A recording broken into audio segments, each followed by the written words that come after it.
Welcome to another episode of the Conversations for Financial Professionals podcast, where we are shaping the next generation of financial advice. Today, we have Mr. Neil Patel.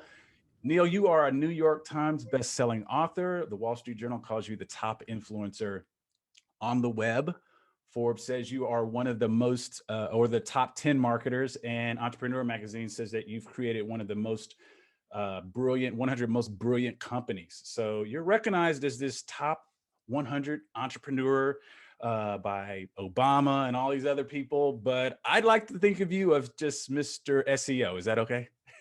That works for me. Well, let's ask this first. I want to know, I mean, we're less than 48 hours away from 2021. Any takeaways from this unprecedented year? I mean, I'll be 45 in a couple of months, and I haven't seen anything like this ever. What are some of your takeaways? Yeah, so the big thing which everyone knows is everything's moving online. And if you see what people are talking about, a lot of people are just like, yeah, everyone's buying online because of COVID, but after COVID, everything's going to go back to normal.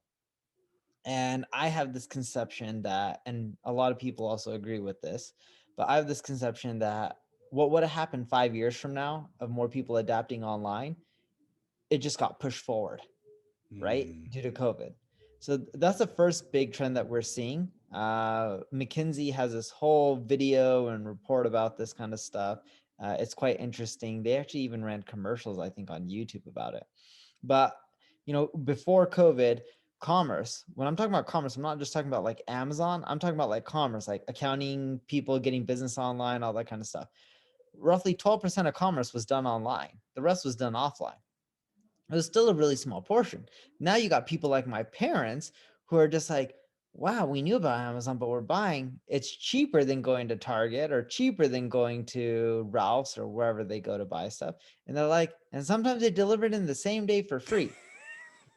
There's Prime and stuff. My parents don't get the concept. They're on one of my accounts, so they think it's quote unquote free, but I pay like $100 or $200 or whatever it is a year. Sounds like my kids. Yeah. And so that's the first big trend. The second big trend that we're seeing is people are starting to use AI and machine learning much more.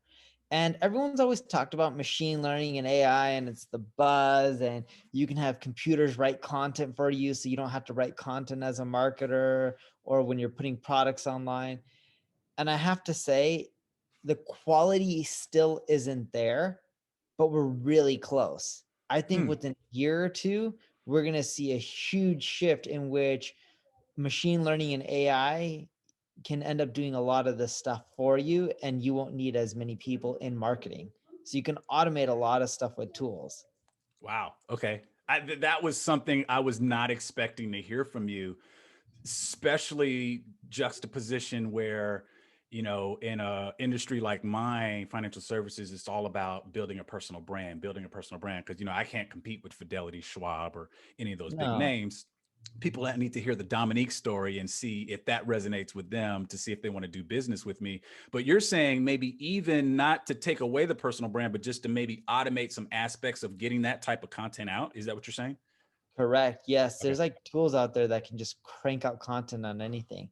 And we tested it out. Like we typed in keto lasagna, like just random crap.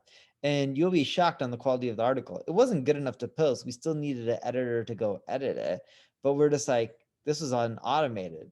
It saved a lot Wow. of time.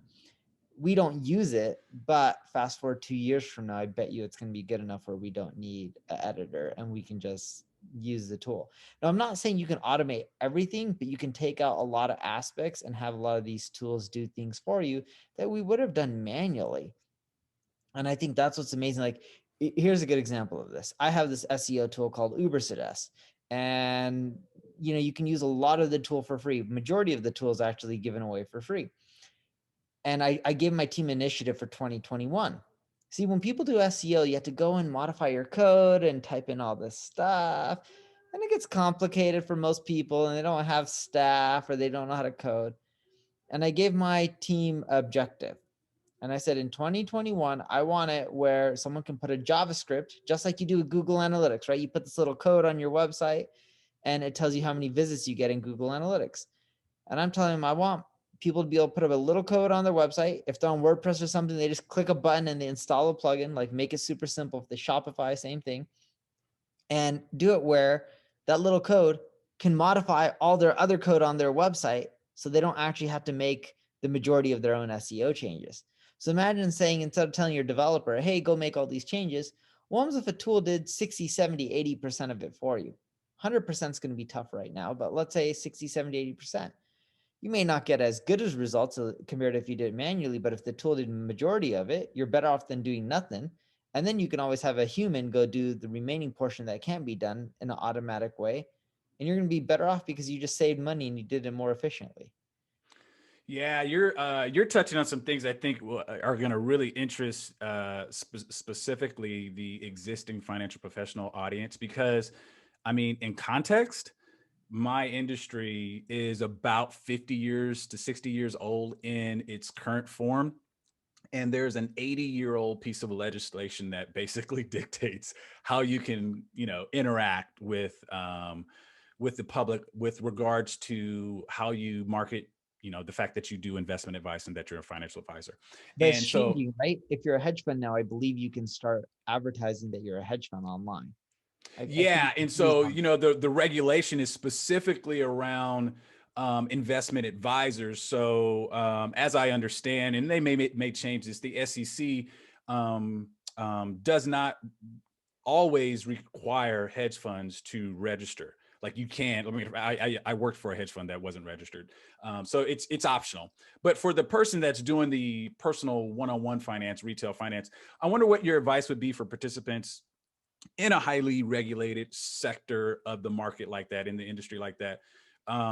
It's as far as getting in front of their ideal person that we know their attention spans are getting shorter and shorter and shorter. What would be some of your thoughts as to how to, kind of bridge that or break into that space?